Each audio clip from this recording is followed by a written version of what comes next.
Okay, so I have got with me Kim, Nipples Optional. Yeah. And we are going to be talking about having under the muscle implants with expanders. Yes.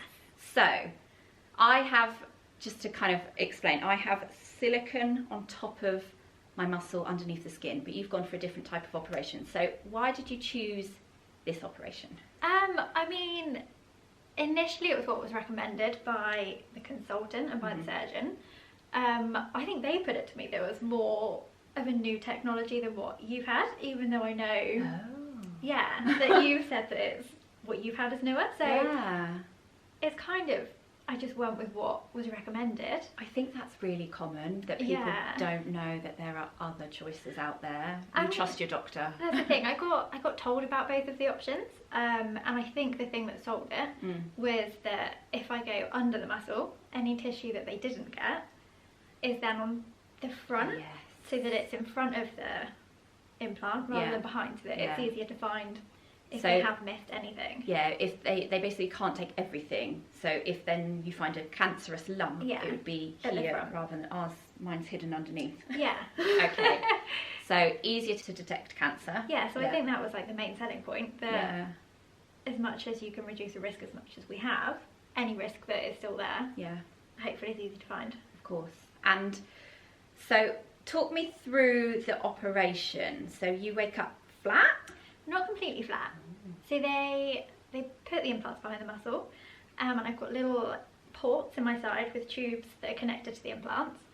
So they put in as much saline as they could during the operation, and I think it was about 230 mil. Well, that's quite a lot. So it wasn't completely flat. It was smaller than my boobs were before. Yeah. But yeah, it wasn't totally flat. So it wasn't a complete shock. That's really good to know, because I always imagined it as being if it was me waking up completely flat, and it would have really psychologically been quite difficult, I think. Yeah, I think they put in as much as, no, it wasn't, to be honest. They put in as much as they could, like without stretching the muscle too far.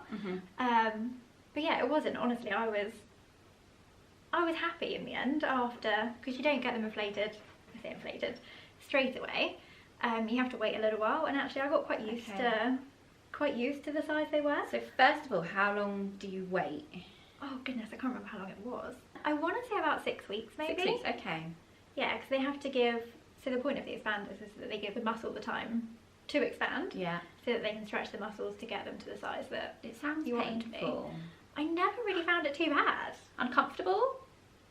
No, I've read a lot saying that the expanders don't feel very nice, that they're heavy on your chest, so I was quite apprehensive about how it would feel, but honestly I never really had any problems. What about like mobility and movement, exercise, flexibility? Could you do this trick? I'm gonna do that now.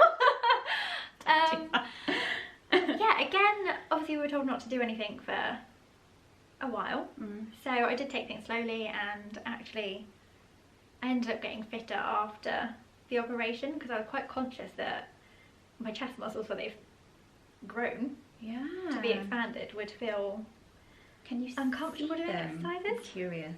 You'll show me later. I will. Can you see it? Is it like, I don't know what shape chest muscles are. So when I do move and do certain things, like they do kind of dent a little bit and go a little bit funny, but no one else would ever know, and it's only when you're in weird positions, if you're leaning over. And do you know what, that to compare is the same if they're on top of the muscle anyway, because certain positions you see certain shapes, and you'll get like rippling as well. Yeah, completely. I think probably the most uncomfortable part is the actual ports where they inject.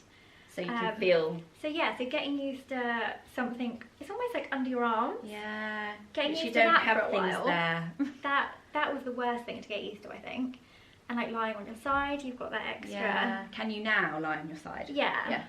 I don't think I do as much as I used to, but that's been the weirdest thing. And actually, I lost quite a lot of sensation. So when they actually inject you, on one side I couldn't feel them injecting at all. Wow. So how much do they put in at a time? Do you know? They can do, I think it's up to 50 ml at a time in each implant. Wow. That's like a double shot. Yeah, exactly. Exactly, and that's like a big old syringe. Yeah. But yeah, I've never had that much put in at a time. Right. Because I got used to having the smaller boobs. Yeah. And I never really wanted to go big in the first place, but it's been a running joke with my breast care nurse because I keep going back. Just a bit more. I do. Just a bit bigger. Can you just keep going? As much as your muscles will stretch, yeah. Which I guess the more you do it, the harder it is for your muscles to recover. I don't know. it just depends on how far they will stretch, because I think they just get like more solid the bigger they go, to the point that they won't get any bigger. Yeah. They just get quite hard. Okay. You might hit that wall and be like, that's enough. I know. But the last 2 times that I've been, it's been to try and remove lumps. Okay. The so actual, what are they from? Well, it's the implants themselves.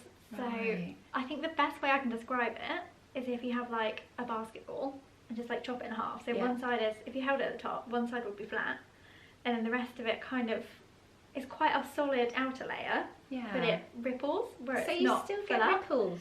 Yeah. Under the muscle. Because that's one thing the surgeon says, like if you have it under the muscle, you don't get ripples, and then Yeah, it's more like folds and creases in the implant. So the surgeon, when I saw him for my like follow-up appointment, he was like, "Oh no, you'll have a better outcome if you go bigger." Oh. So it's like pumping the wrinkles out, right? Trying to just like smooth it out. Okay. So I ended up with some funny placed lumps. So it looked like I had weirdly placed nipples, mainly on one side more than the other. Right. And it got to the point that I was walking across a car park and a male friend pointed it out. And I was like, I knew it was bad, but yeah. If people are noticing it, then yeah. I mean, I've tried to not let it like bother me, because I'm really happy with how they are.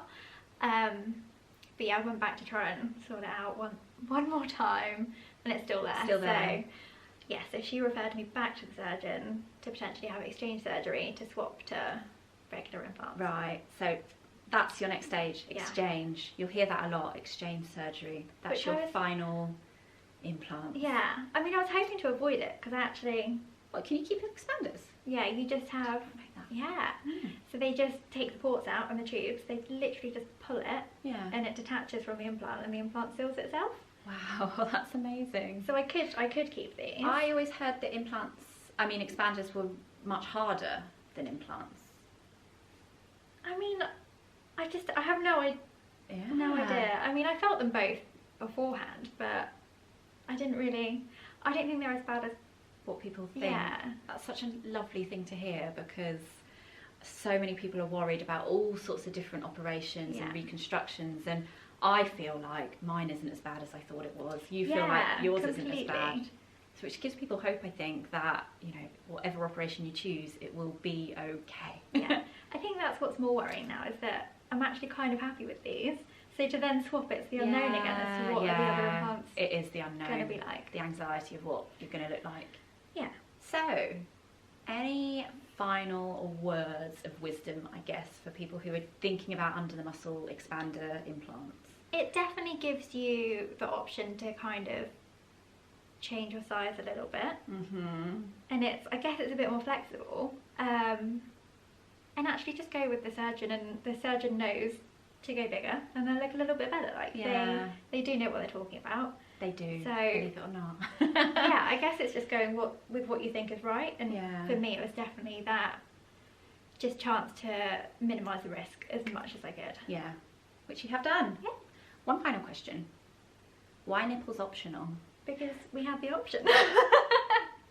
To keep the nipples. Do you have nipples? I do not have nipples. Are you going to get tattooed nipples? I'm honestly not fussed right now. Me neither. Not fussed at all. You get used to it. You really get used to it. You do, and a lot of people ask. And it's just, I think it would be weird now to have nipples again. Same. Well, thank you so much for talking to me, and it's been really eye-opening for me, because I was always terrified of that type of operation. It's really lovely to know that it isn't you definitely scary. don't need to be. Yeah. Thank you.